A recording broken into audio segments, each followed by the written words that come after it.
네, 지금부터는 정치권 소식 짚어보겠습니다. 대장동 개발 비리 의혹에 연루된 민간업자 모두에게 중형이 선고됐죠. 야당이 이재명 대통령 사법 리스크를 다시 거론하면서 이 논쟁이 정치권으로 번지고 있습니다. 국정감사가 끝나면 민주당은 다시 한번 사법부 압박에 힘을 싣고 있는데요. 전문가와 짚어보겠습니다. 성지훈 전 민주당 정책위 부의장, 강전애 전 국민의힘 대변인 계속해서 함께해 주십니다. 네, 계속해서 수고해 주시기 바랍니다. 지금 대장동 비리 주범들이 1심에서 중형을 선고받은 걸 놓고 여야가 정말 치열하게 맞붙었습니다. 직접 들어보시죠. 법원은 이재명 시장은 몰랐다라고 명확히 판결했습니다. 현재 이재명 대통령은 업무상 배임 혐의로 기소가 되어 있으나 이번 판결을 통해서 그 기소가 명백한 정치적 조작이었음이 드러났습니다. 재판부는 이들의 배임 범죄가 성남시 수뇌부의 결정하에 이루어졌으며 유착관계 부패 범죄임을 분명히 했습니다. 이재명 대통령 재판은 반드시 즉시 재개되어야 합니다. 그리고 범죄 사실에 대해 명백히 가려야 합니다. 자, 민주당에서는 판결 가운데 이 부분에 주목을 하고 있습니다. 성남시장은 민간업자 유착이 어느 정도인지 모르는 상태에서 비교적 자유롭게 수용 방식을 결정할 수 있었던 걸로 보인다. 이 부분에 주목을 하고 있는데요. 이 판결 내용으로 이재명 대통령과 대장동 일당이 무관하다라고 보고 있는 것 같아요. 여기에 딱 성남시장이라고 나와 있죠. 그리고 지금 하나 또 국민의힘 측이나 이쪽에서 얘기를 하는 거는 이제 성남시 수뇌부라는 또 단어가 나옵니다. 그렇습니다. 이거 구분해서 쓴 겁니다. 판결문을 쓸 때 재판부에서 성남시장과 성남시 수뇌부를 구분해서 썼다는 것은 성남시 수뇌부라고 함은 성남시장을 제외한 뭐 정진상 실장이 됐든 그런 사람들을 뜻할 가능성이 높다는 것을 의미하고요. 그리고 이번 판결문의 결정적인 내용들은 결국 유동규 본부장이 이 그 대장동 세력들과 결탁 유착되어 있다. 그게 이제 판결로 결정이 된 건데 거기에 이제 유착의 고리에 뭐 성남시장이 있다. 그 지금 아까 우리가 민주당에서 지적한 판결문에는 없다라고 지금 나온 것이나 다름없다는 것이거든요. 그리고 사실 대장동 문제가 처음 나왔을 때 결국 성남시장 이재명 시장에게 428억 원 돈 흘러간 거 아니냐 이 얘기가 의혹으로 시작된 거였거든요. 근데 검찰의 기소문에도 결국 검찰에서 뺐습니다. 왜냐하면 428억 원이 이재명 시장으로 그 당시 시장으로 흘러 들어갔다는 증거를 찾지 못했기 때문이죠. 근데 이번 판결문에는 결국 그 428억 원에 대한 흐름은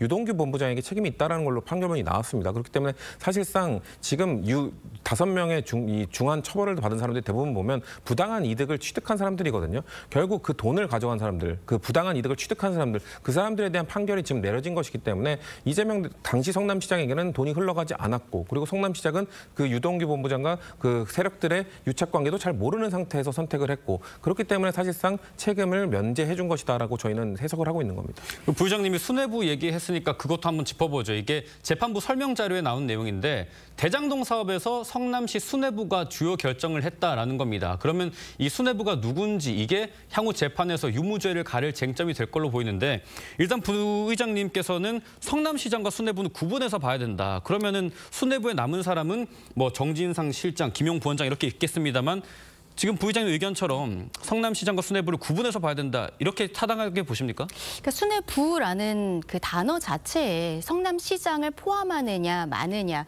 여기에 대해서 서로 좀 생각이 엇갈리는데 결국에는 이재명 대통령에 대한 재판에서 판가름이 나겠죠. 지금 민주당 측에서 이제 이재명 대통령에 대해서 무죄다라고 이야기하는 게 말씀하신 성남시장이 비교적 자유롭게 수용 방식을 결정할 수 있었던 것으로 보인다. 이렇게 문구가 나와 있거든요. 그런데 그 바로 뒤에는 그렇다면 지금 피고인들 입장에서는 만약에 수용 방식으로 진행이 돼도 자신들의 대장동 사업을 진행할 수 있도록 성남시 수뇌부에 확실한 보장이 필요했다라는 이런 문구도 들어가 있습니다. 네. 그리고 그 과정에 있어서 계속적으로 금품, 유착 관계가 있었다라는 것도 분명히 짚고 있는 것이죠. 그렇다면 여기가 이재명 대통령이 당시 성남시장으로서 재직을 하는 가운데 있어서 본인의 측근들이었던 사람들의 비리를 정말로 아무것도 모르는 상태에서 사인을 했던 것인가에 대한 의문이 있을 수밖에 없습니다. 그런데 이재명 대통령은 그동안에 여러 차례 대선 과정이라든지 과정에서 대장동 사업을 본인의 치적으로 이렇게 홍보를 하면서 결국 기획한 것은 본인이었다라고 이야기를 한 부분들이 있거든요. 그러니까 이러한 부분에 있어서 결국에는 저희 국민의 입장에서는 이재명 대통령과 무관하다라는 민주당의 이야기 그리고 또 최근에 대장동 사건의 변호인이었었던 조원철 법제처장이 국감에 나와서도 이재명 대통령 대통령 모든 사건 무죄다라고 아예 그냥 명시적으로 이야기하지 않았습니까? 결국 재판을 재개를 해서 여기에 대한 시시비비를 가려야 된다라고 말씀드리는 겁니다. 네, 앞서 말씀하신 것처럼 민주당에서는 이번 판결로 이재명 대통령이 대장동 비리와 무관하다는 사실이 드러났다고 평가를 했습니다. 이 대장동 비리 관련 재판은 앞으로도 계속해서 이어질 걸로 보이는데 입장과 별개로 이재명 대통령의 배임죄 기소권, 재판이 재개돼서 안 된다는 건가요?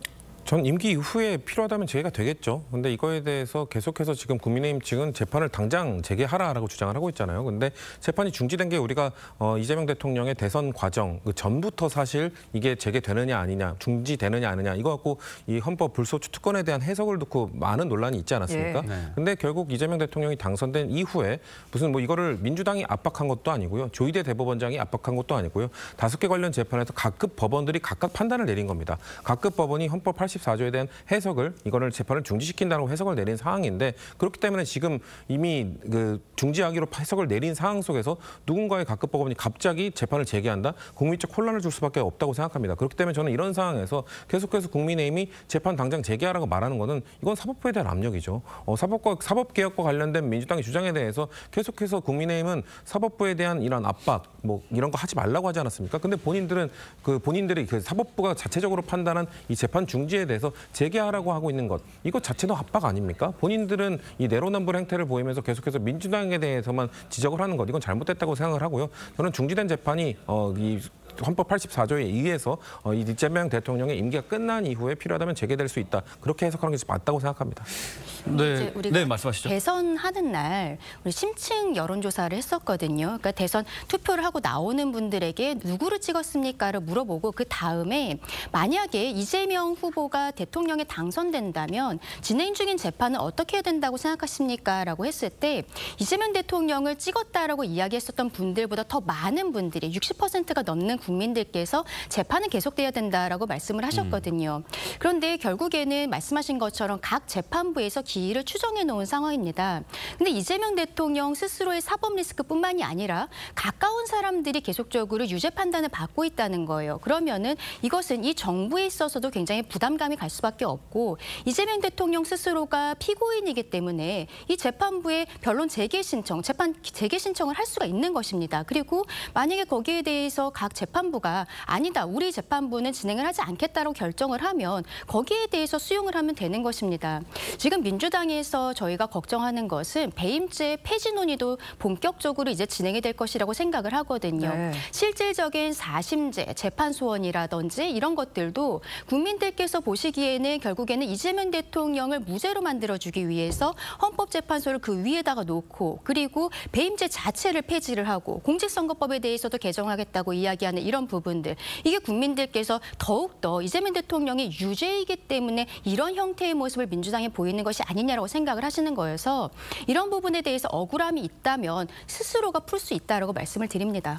1심 판결 이후에 어찌됐든 여권은 상당히 기민하게 움직이고 있습니다. 오늘 오전에 민주당에서 기자간담회를 가졌는데 이 재판 중지법을 국정안정법이라고 명명을 하면서 개별 의원들의 의견 차원에서 당 지도부 차원으로 논의를 확대할 수 있다라고 했기 때문에 이재명 대통령 관련한 재판 중지법이 어디까지 진행되는지도 좀 지켜봐야겠습니다.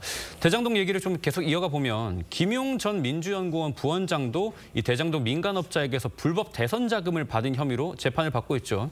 저희 TV조선 단독 보도에 의하면 김용 전 부원장이 이재명 대선 캠프 출신의 인사들에게 이 김현지 실장으로 추정된 인물과 논의하라 이런 정황이 포착됐다고 해요. 그렇죠. 김용 실장의 재판 과정에서 위증을 한 사람이 이모 씨, 경기도시장상권진흥원장이었었거든요. 그 본인의 알리바이를 만들어줬었던 사람인데 이 사람도 역시 지금 재판을 받고 있습니다. 그런데 이 씨에게 위증을 시킨 사람이 박모 씨라는 경기도 갈등조정관 그리고 서모 씨 대외협력관 이 2명이라는 거예요. 근데 이 2명에게 김용이 김희읒 지읒과 상의하라라고 한 문자 메시지를 검찰에서 확보한 증거가 있다라는 것이죠. 네. 근데 이 희읒 지읒이라는 것이 김현지 실장을 이야기하는 것이 아니냐. 왜냐하면 김현지 실장 같은 경우에는 이재명 대통령이 성남시장이 되기 전부터 시민사회단체 활동에서부터 굉장히 측근으로 있었고 계속적으로 함께하는 모습을 보이면서 실세가 아니냐는 이야기들이 나오고 있는 상황입니다. 그렇다면은 여기에 대해서 저희가 의구심을 가지고 있는 것을 해소하기 위해서는 민주당 차원 차원에서 김현지 실장에게 어떠한 뭐 변호를 하는 것처럼 보이는 것이 아니라 정정당당하게 국감에 나오고 그리고 형사적으로 조사를 받는 모습을 보이는 것이 맞지 않는가 그렇게 말씀드립니다. 네, 지금 뭐 설명을 해주셨지만 검찰은 김희읒, 지읒 이 초성으로 표시된 인물이 당시 이재명 당대표실 보좌관이었던 김현지 실장 지칭하는 거 아니냐 이렇게 의심을 하고 있는 건데 이렇게 김현지 실장 둘러싼 의혹만 커지는 상황, 진실은 어떻게 가릴 수 있을까요? 그 형사적인 부분은 조사를 받아야겠죠. 만약에 문제가 있다면 이게 진짜 김희읒, 지읒이 김현지 실장이라면 검찰에서 안 부를 이유가 없지 않겠습니까? 이것과 관련된 정황을 흘려서 마치 김현지 실장이 뭔가 관련돼 있는 것처럼 흘리고 있는 이 검찰의 나쁜 행태가 또 반복되고 있다라는 생각을 받았고요. 지금 이런 기사가 나온 것과 정황이 있다라는 것과 국감을 출석하는 거는 무슨 연관이 있는 거죠? 국정감사에서 이 범죄와 관련된 혐의를 그 피의자나 아니면 참고인을 불러서 거기서 범죄와 관련된 걸 묻도록 되어 있습니까? 그런 상황이 아닌 속에서 국정감사장에서는 김현지 당시 총무비서관 관련된 업무를 묻고자 한다면 출석을 해야 된다. 그래서 운영위에서 반나절 정도 출석을 하겠다고 했는데 반나절 갖고 부족하다라고 해서 반대했던 건 국민의힘이다라는 말씀을 드리고요. 혹시나 이 검찰이 흘린 정황적 증거 이외에 혹시나 추가적인 증거가 있고 이거를 피의자가 아니 그 참고인이 아닌 피의자까지 조사를 받아야 된다. 그럼 뭐 김현지 실장이 조사를 안 받을 뭐 명분이 있겠습니까? 당연히 그거는 형사적 절차에 대해서는 순리대로 진행이 될 거라는 말씀드리겠습니다. 네, 대장동 비리 관련 민간업자가 모두 1심에서 법정 구속이 되면서 이재명 대통령의 사법 리스크가 다시 수면 위로 떠오르고 있습니다. 관련해서 민주당이 내일 이제 사법부 신뢰 회복과 사법행정 정상화 TF를 발족한다고 합니다. 어떤 내용을 논의할지 좀 살펴보니까요. 법원 행정 전반에 대한 개편 방안을 논의한다라고 하는데 조금 눈에 가시였던 법원 행정처 폐지 의견까지 논의가 되는 걸로 보입니다. 결국에는 법원 행정처를 공격함으로써 사법부의 인사에 관여하겠다라는 것으로 보입니다. 이번에 사법개혁이라는 미명하에 민주당에서 추진하고 있는 것 중에 법관평가제도라는 게 있어요. 예. 외부의 객관적인 위원들로 하여금 지금 뭐 평가를 받고 있지 않은 법관들에 대해서 평가하겠다라는 것인데 이게 결국에는 이렇게 법관들은 재판으로서 평가를 받을 수밖에 없는 거거든요. 뭐 출퇴근 가지고 평가할 것은 아니지 않겠습니까? 그러면은 지금 이재명 대통령과 그리고 관련되어 있는 사람들의 재판에 대해서 민주당의 입맛에 맞도록 판결하는 이런 판사들에 대해서는 100점 만점을 주고 이재명 대통령 유죄 취지로 파기환송한 대법관들은 당장 0점이 나오지 않겠습니까? 이런 것들을 국민들께서 우려하고 계신다는 것이죠. 현행 진행되고 있는 법원 행정처의 인사라든지 행정 과정이 모든 것이 투명하다라고 보기 어려운 부분들이 문제가 되는 부분들도 분명히 있을 것이라고 생각을 합니다.